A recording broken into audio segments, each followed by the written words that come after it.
Okay, welcome everybody. And now we have a session on the affordable educational resources through the Archer Library. And Brad is going to lead us through that. Just over to you, Brad. All right, thanks, Isaac. And thank you for the invitation to present. So just for those that do not know me, my name is Brad Doerksen. I am the Student Success Librarian. I work in the Archer Library, and in a nutshell, my job is to help our undergraduate students succeed in their academic endeavors as they relate to the library, and to connect the library to other units on the university campus that also provide support to our students. My topic today, as Isaac mentioned, is sort of the low cost, or really no additional cost to users, options available through the library. And really, when it comes to the challenge of things like rising textbook costs and affordability for students, I want to acknowledge there is no sort of one-size-fits-all solution. There are a range of solutions, and which one is best in a given setting, a given course, really depends on a number of factors. And so, of course, things like open textbooks, which is a growing field, is one important alternative, but it's not the only alternative to adopting, a commercially published textbook. And so that's what I want to talk very briefly about, is how the library can be sort of a third way, or offer some additional options when considering, course readings and other sort of required materials for students that could function really alongside an adopted textbook or in place of an adopted textbook. Again, really depends on the nature of the course, an instructor's chosen pedagogy or approach of organizing and structuring a course. Really, I mean, those are all the factors, right, that we consider in designing a course. Is, how do I want to teach this course? What kinds of things do I want my students to be reading? Is it the kind of discipline where typically there are a range of textbook options that really kind of mesh well with the typical course structure? In some fields, it really is, no, I want my students to be reading primary sources, or I have a set of resources that I really think my students should be engaging with that aren't typically reflected, in a textbook or a published anthology or reader. So that's kind of the framework for what I want to just really briefly introduce. And, the library does provide students and faculty with access to a large collection of academic, but also professional and trade and popular level resources. And unlike open educational resources, these generally come with a cost to the university, but no additional cost to students. So in reality, the students kind of are paying through their tuition, but they've already paid their tuition. So that's why I say no additional cost. Unlike an OER, which is published at no cost to any end user, including the university. And unlike open educational resources, like an open textbook, which is typically published under a Creative Commons or some other kind of open license. So there's the license that it's published under itself makes it available within the parameters of that given license. Most of the library's resources are actually governed by a contract where we've exchanged money in order for access, with various limits and terms applied. So it's similar in the sense that there are limits in a contract, but it's different in the sense that we are actually paying for access. It's just that the student doesn't have to pay extra to access. So there's some similarities and there's some differences. And again, it's not, the library collection is diverse. So not everything in the library collection is under that agreement. We also do purchase items where the library owns, or the university owns, items. So the books on our shelves, we have a little more liberty because we actually own the item, as opposed to, say, a database that we license on an annual basis, and we're governed more by that contract that we sign to get that access. So that's just sort of some framing on the similarities and differences that sometimes is relevant to what we can do as instructors with these materials. Those licenses sometimes do limit our ability in certain ways, not often, but sometimes. One example that I think I bump into the most often is where we have access to an electronic book, for example, but we have what's called a single concurrent user license. In other words, only one student at a time can be actively in that book at once, as opposed to unlimited simultaneous users. So there's sometimes that practical limit where I want all my students to read this book. Well, of course, they're all going to leave it to the last day or two. Then that one user license is going to be a practically limiting factor. But we can get around that, right? So if there is an item like that in our collection that an instructor wants to use and assign as a reading, there may be an option for us to purchase additional seats or additional access to an item. So that's always, if ever you encounter that, it's always good, again, just connect with the library, your subject librarian, just to say, hey, I want to use this item. I see there's a single user, or just ask, I want to use this item. Is there any limit on the number of simultaneous users? And we can sometimes, it really is up to the publisher, but we can often purchase additional access to an item if we know there's going to be that kind of high simultaneous use. But the bottom line is that for instructors who are looking for options when it, to impose as little additional financial burden on students, the library collection does offer options in addition to that sort of the open textbooks stream. And also keep in mind that the library is not limited to just textual resources, right? We have a robust collection of audio, video, images, sheet music, data sets, materials and information in a variety of formats and forms, and targeted to multiple different levels of audience, right? As I said, it's not just peer-reviewed scholarly work. Sometimes we want our students engaging, whether it's with trade and professional publications or even popular level publications. It really just depends on what our goals are, right? And the library provides access to all of these kinds of things. And when it comes to sort of assembling required resources, if a particular resource is missing. So for example, you've chosen for a given course to say, I do want to assemble my own set of readings or viewings for my students, but I really want them to have access to this and it's not in the library collection. Requests can always be placed through your subject librarian for something to be added to the library collection.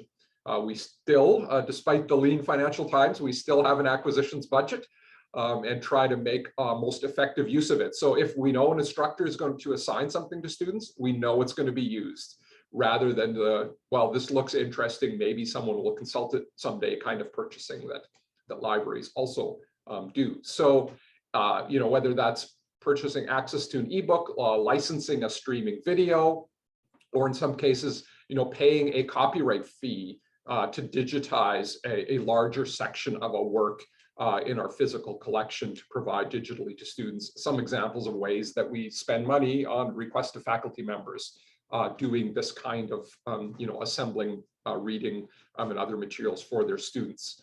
So really our library mission is giving access to educational resources to students and faculty, and we try to do that as best we can within the practical limits that exist. And we recognize, of course, that each situation is different. There's various pedagogical considerations when designing a course that may lean, you as a professor towards or away from a particular approach, whether that's textbook, whether that's assembling a reading, custom readings yourself. There's also logistical and discipline subject-specific factors to consider as well, and we recognize that. So we're never trying to say, again, as I opened with, we're never trying to say there's a one-size-fits-all solution. We are trying to offer as many options as possible. So, we still, in the library, we still offer traditional physical reserves. In the library, we offer direct physical and virtual access to our collections. And we really do encourage faculty, when it's appropriate, to take advantage and leverage the existing library collection to assemble resources for students, whether that's in your courses or otherwise. And again, it really depends on the subject and the discipline, but that kind of course pack approach, if you will. I think we're probably all still familiar with the old print course pack that used to be somewhat ubiquitous on college and university campuses. And really a lot of that's happening digitally now. rather than physically. But it's that kind of approach where the instructor has assembled some materials for the students themselves. And our subject librarians are always available to help faculty with identifying potential resources in our collection or things that need to be added to our collection to make that work. And that's really a key part of what our subject librarians do in supporting faculty. So don't forget that they're there and always ready to help. And there are an increasing number of open educational resources that are available. And it's not just open textbooks. Open journals have been a growth area for quite some time now, and especially now that a lot of funding agencies are putting grant requirements in to make publications openly available, whether by paying an article processing fee or with an embargo period, making that available in an institutional repository like RSpace or what every funding agency has its various requirements. But we're really seeing the growth. Even commercial publishers are increasingly flipping journals to open under a variety of different business models, and new business models are emerging every day in that regard. So certainly the journals, but we're also now seeing publishers increasingly getting into open monograph publishing. And so JSTOR was an early adopter of trying to make a books collection available alongside their sort of the journals collection that they maybe are most known for. But we're also seeing other academic publishers start to publish open monographs that aren't just textbooks. So there are increasingly these open options that are available, and the library search engine Quick Find does catalog some of these. So I'm gonna start sharing my screen here just to demonstrate a few things. If I can get my screen share to work. So hopefully you can see my web browser, and I'm on the library's homepage here. So I'm just going to go to Quick Find, and I am going to search for something. And I found that when I search for something, I usually find something. And I just wanted to start by pointing out, under the refining your search options here on the left side, there is an open access limiter. So our search engine does catalog these open access publications, and we'll notice that actually the first thing that comes up is a book, not a journal. So of course it indexes journals that are published as open journals, and many of those are published by whether it's commercial publishers or academic societies, learned societies of various kinds.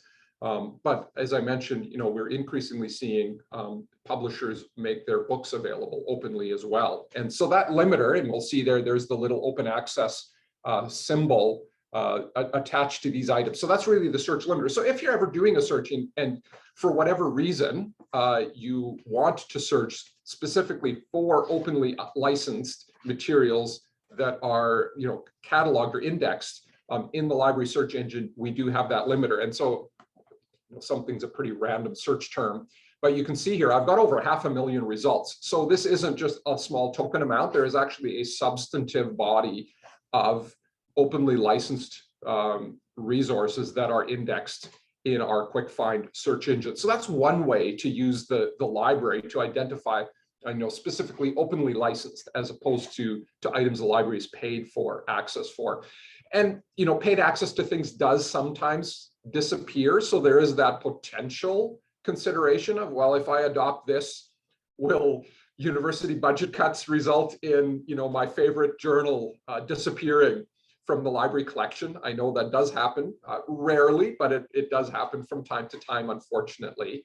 So the open access thing would sort of protect against that possibility. And now, of course, having said that, typically if you're using a journal article that we've licensed as a reading, and for whatever reason the vendor drops it from a database, our subscription is canceled for whatever reason, it's not as though we won't subscribe to an individual journal title or otherwise gain access to a reading you need. So really, the reality of something disappearing in that way and you not being able to get access again through the library is actually quite negligible risk, but it's some people do take that into consideration. This is one example of why you might use that open access limiter.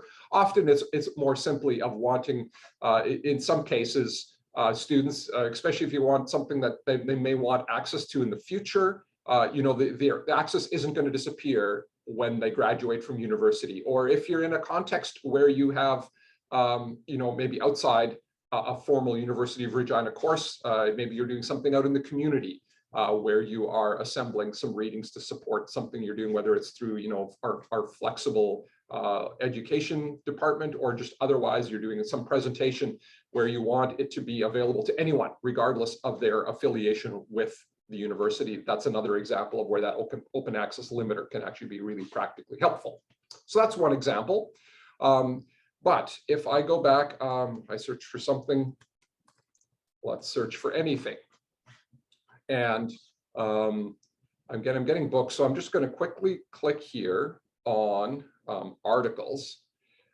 Whenever we find an article, I've noticed that here, my first one, it doesn't have that little tag for open access. But when I click on the details of a journal article, it should always offer me the option to look for an open access version. So even if it hasn't been flagged in the system, so for example, it's not published in a journal that publishes under a Creative Commons license, there may be a copy of the article, for example, available as a preprint or in an institutional repository. It's been placed there maybe after a 12 or 24-month embargo, for example.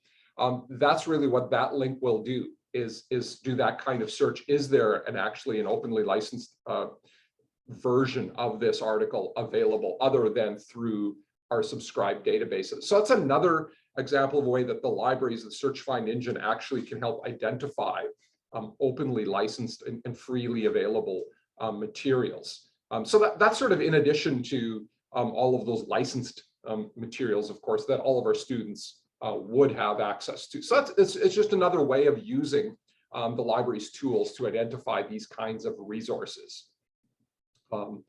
And now I'm going to want to mention sort of how does this all fit together. So as I mentioned, it's not a binary between an open textbook or a really expensive commercial textbook. There are other options, both published. Maybe it's finding a selection of lower cost commercially published items, or maybe it is this more course pack type approach of assembling resources and readings for my students myself that I want to make available to my students at no additional cost to them, where I've sort of built and assembled the readings. We realize that for pedagogical reasons, that's not always the best option, but sometimes it is. And when it is, the library really wants to make this as easy for faculty and as easy for students as possible.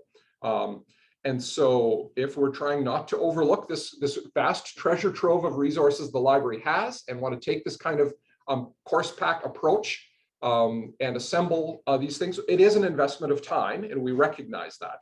It takes some additional work to do that. But we do have our reading list service, which is designed to help make that go as smoothly as possible for faculty and for students. And so if that's something that you're considering and looking at, we have our reading list service. And so I'll actually, before I click to that tab, I'm going to go to the home page. And of course, our top row of bluish gray boxes here on the right-hand side is our link to our reading lists and reserve service. But if you want to go, well, what does a reading list look like? Here's a sample reading list. So this is what a student would see when a faculty member has created a reading list, which then embeds into UR courses. So when the student logs into their course in UR courses, they would see the link to their reading list. And this is what they would see. So it can be organized in any way you want, like week 1, week 2, like this has. It can be organized by topic, so subjects, units, whatever nomenclature is used in the course can be assigned to these sections. And in this case, it's a weekly basis. So this is what it would look like if you've chosen some articles. And the student can either download or view online these articles, right? So it's available in a number of different formats that way. Ebooks and book chapters, very similar. In this case, ebooks, typically you're not going to download the whole ebook, so it's more typically just a view online, but the student just clicks the link. And if they're logged into the system, which presumably they are because they've come through UR courses, it'll take them right into the database. But of course, there are other kinds of materials. So we can see, whether it's a newspaper article, reference entries, videos, audio recordings, images, all of these kinds of materials can be made available through the reading list. So it's nicely organized. It's all in one place for the student to access. They're not going multiple places. It does direct them out to the where the resource actually lives, but their access to it is all in one spot, nicely organized however you want to organize the reading list. So that's the student experience. And in terms of sort of what's involved for the faculty member, I'm going to now click on this reading lists and reserves box, and we have instructions here to walk you through. But the short story is, the work you have to do as an instructor is decide what it is you want your students to access. We do the rest. So you send that list. It says right here, send your list to the library. That's what you do. You say, here's my list, and we take care of that. We build that list in it's called Leganto is the name of the software. That doesn't mean much to most people, so that's why we call it a reading list service. But it meshes with both our quick find system and it meshes with UR courses. So all you have to do is send us that list and basically create the link in your UR courses, which we have instructions of what that looks like. So you're at a reading list, and that allows us to link our Leganto software to your specific course in UR courses, and we build everything behind the scenes. We build the links, we build that menu of resources, and added bonus, we do the copyright clearance. So we do the copyright check. So if it's something that requires digitization or something like that, we'll do that copyright check to make sure, is this copying within our fair dealing guidelines? Can I use this video or not? And in cases where it's not covered by something like fair dealing, we will, on your behalf, approach the publisher or the rights holder for permission to use that for educational purposes. Often there's a bit of a cost involved. We have a bit of a budget to help defray of those costs as well. So really it is has been designed to be as easy and painless as possible for faculty to do this. And hopefully for students as well, it's a smooth and seamless experience for them, that they're not having to go multiple places to access multiple formats of items. It's all collated together into that reading list. And then you have full confidence that once it's in there, it's all good by copyright, or we've licensed it, or whatever the case is. You don't have to worry about any of those sort of behind the scenes kinds of things.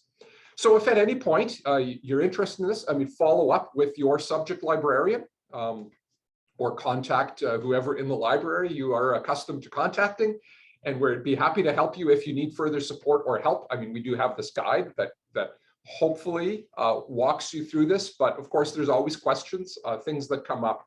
So never hesitate to contact us in the library. And that, as I said earlier, right, if there are things that are missing from our collection, we always try and go out and find those and acquire those items so our students can get what they need to learn in your courses. So in conclusion, lots of challenges around affordability for students. That's not a new challenge, but it seems to be an ever increasing one.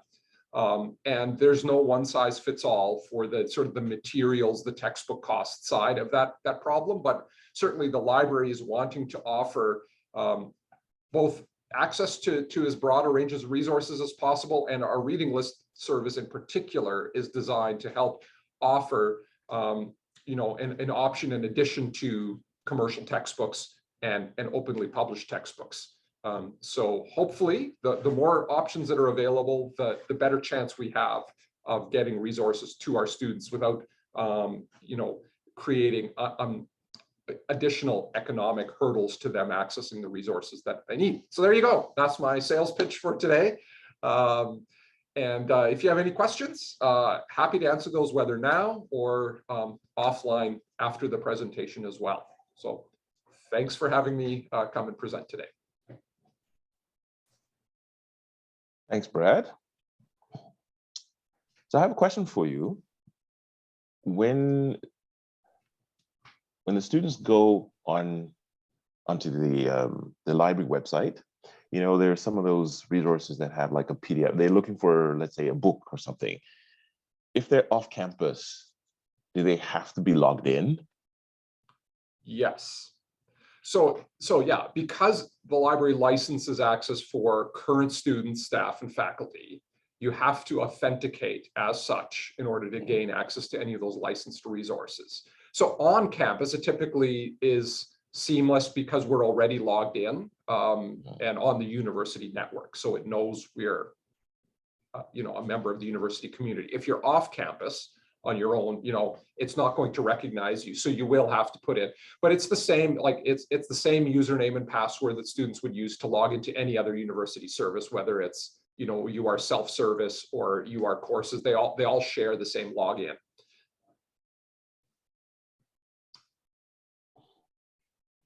Yeah. Carla, did you have any questions? Well, that was a very good summary of what's available. And of course, I use all of these in my teaching, but also my own research. I guess I could ask a question about, your role in the library, which is, really assisting students understand what is out there with the library. What do you think the biggest hurdle is for students to engage with these resources that they are essentially paying for at the library? Yeah, I think there's a few key hurdles. One is awareness, right? So a lot of students are coming well-versed in Google and Wikipedia, and simply, for them, library, and rightly so, like at the high school level, the level of library resource that's required to support a high school education is just a different level than at university, right? And so they're accustomed to, their school's resource center, it's often called, and it's a small collection of books and some old encyclopedia sets.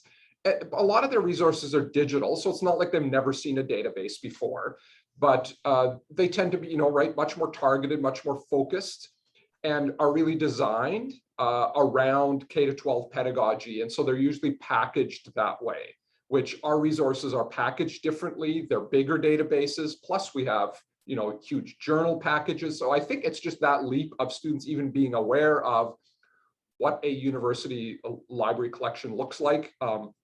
I actually just earlier this week happened to be participating in a university outreach event at a high school here in the province, and a number of students were just curious. They're like, so how many books do you have in your library? And when you say, well, 650,000, it just blows their mind. Like they're expecting an answer more like 6,000, right?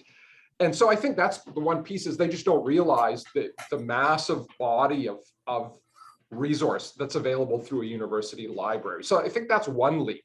And in particular, because of that, they're accustomed to doing a kind of search that's just, I'm only going to look at the first 10 search. I mean, we all do that on Google, right? I Google something. When do I ever click onto the second page of results? Almost never, right? And so I'm really depending on the search engine to put what I really need in those times. And search engines don't work that way, especially when you have such a large pool that you're searching in, unless you've used a really technically precise search. You're kind of getting random stuff, right? You may as well just put the word something in the search engine like I did in my example, right? So that's the thing. It's just conceptually thinking about, what am I doing when I put something into quick find? Well, I'm searching. It's like searching Google. I'm putting in something and I'm going to get millions of results. And how do I sort of intellectually, conceptually think of my search given that reality? So that's one obstacle, is just being aware of that dynamic. And then there's more the actual skills, right? It's, do I know about Boolean logic? Do I know about search limiters and how they function and how to use them effectively? Do I know how to construct a search strategy so that I'm using precise search terms rather than vague and general terms? Am I considering homonyms and homophones and synonyms and all of these things that the search engine, and this I often say to students, the search engine can't read your mind. It hasn't read your syllabus. It doesn't know your assignment description. it doesn't know what you're looking for. All it knows is that you've typed in these strings of letters and it has an algorithm. So you have to tell it what you're looking for as precisely as possible. And that's a skill that's learned by teaching it to students and with sometimes just trial and error, right? We've all learned some of this by trial and error, right? And just that persistence, right? It's that willingness for students when they're searching to be persistent, not just, I tried one search, these results all aren't what I need. Clearly, either the library clearly has nothing on my topic, or I just don't know what I'm doing, so I'm going to give up and I'm going to go back to Google, or I'm going to go back to what's comfortable. And so it's those are some of the kind of things I encounter working with students, and that's why I kind of like the reading list service in a sense. Not maybe I'm writing a research paper. Clearly, they have to do some independent research, but there is sometimes, especially in those early courses where we really are transitioning them from high school to university, that takes more than one semester to accomplish that transition.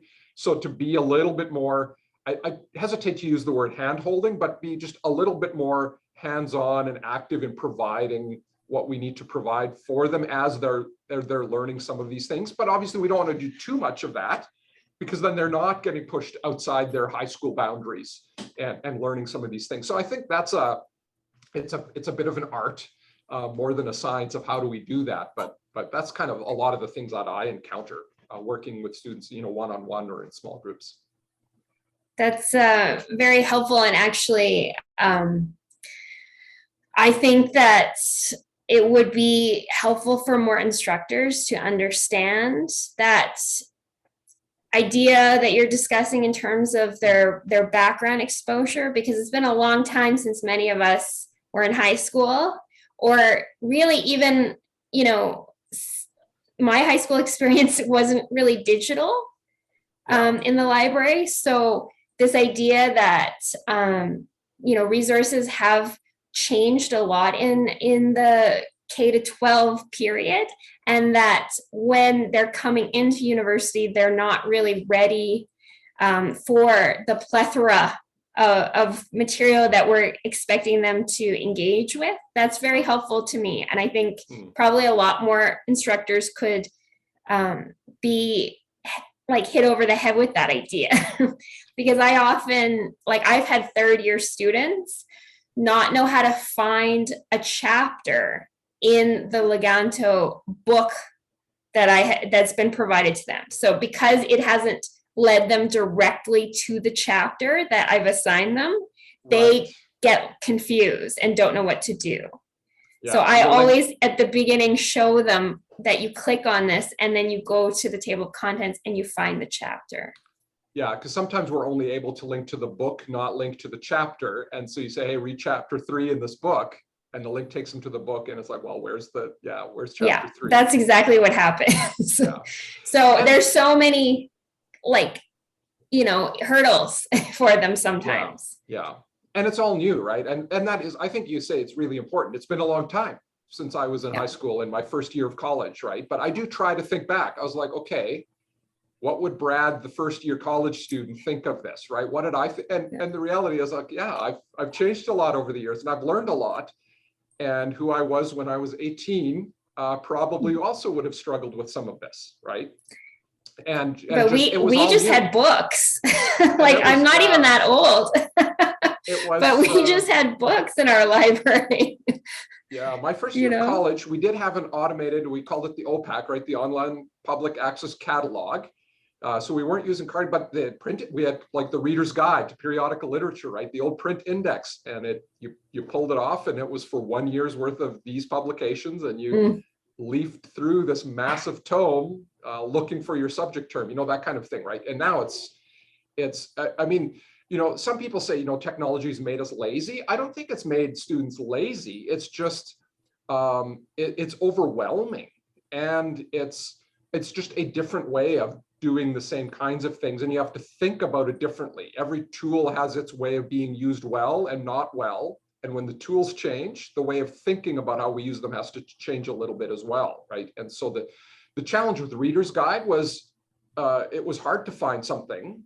Now it's not hard to find something. It's hard to narrow my search and filter my results. And it's more of that kind of thing rather than, yeah, when I was a student, it was more about broadening your search. Because I'm needing to, search in many places, right? To Exactly. find enough sources. Yeah. Now it's the opposite problem, right? So, well, and yeah, so what becomes more important is being able to assess the quality of the source, which is also a huge hurdle, I find. Mm-hmm.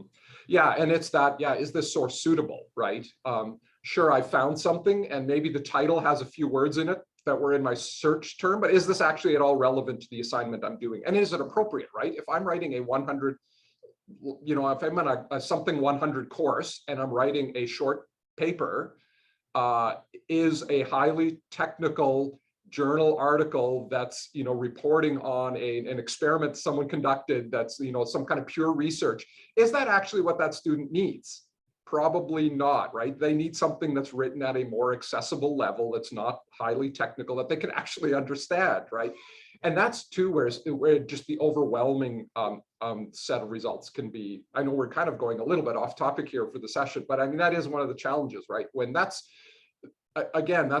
where the library really comes in, and why we're always happy to whether it's show up in someone's classroom to walk students through some of this at a suitable point in the semester where they're ready to pay attention because the assignment is due soon, or offer consultations. And again, to me, the answer is always talk to your subject librarian. We have some great subject librarians here who have really creative ideas on how can we help these students beyond, I mean, including, but beyond just the show up in your class for half an hour and do a database demonstration. I mean, sometimes that's a great option, but there are other ways as well to connect students to librarians, to other supports available in the library to help them sort of learn all of these skills and just be aware of what the challenges facing them as student researchers really are.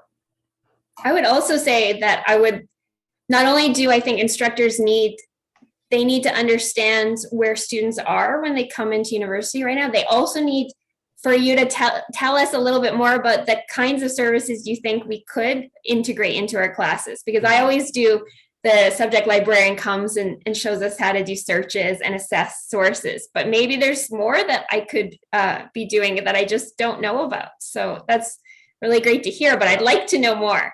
So one option, I'll throw this in now, Isaac, sorry, I'm going way off topic here, but one option one of our subject librarians does, and I believe the librarian over at Campion College does this as well, is for a research paper assignment, 5% of the grade of that research paper is contingent on having an appointment with the librarian. So if the student makes an appointment with the library to discuss that research paper, then the librarian informs the faculty member, hey, these are the students that made an appointment with me. Mm-hmm. They automatically get 5% of the research paper grade for making and keeping that appointment. So you're not giving up class time. Some students will just forego that 5% for whatever reason. But I think the students that show up, right, it's customized, it's one-on-one, you get help with this paper on this topic. Hopefully it improves. I think the feedback has been, yeah, it has improved the quality of the papers. And for us, it's another way for us to directly connect with students that we're trying to connect with. Yeah. Right? So that's another example of one way that we've had some librarians approach that kind of problem and really offer a really robust support to those students. I mean, if every faculty member on campus did that all in one semester, I think we'd have a staff shortage problem in the library, but we're certainly not near that yet. So I'd be happy to encourage any faculty member to raise that with their subject library and say, hey, would this kind of thing be an option? Thank you.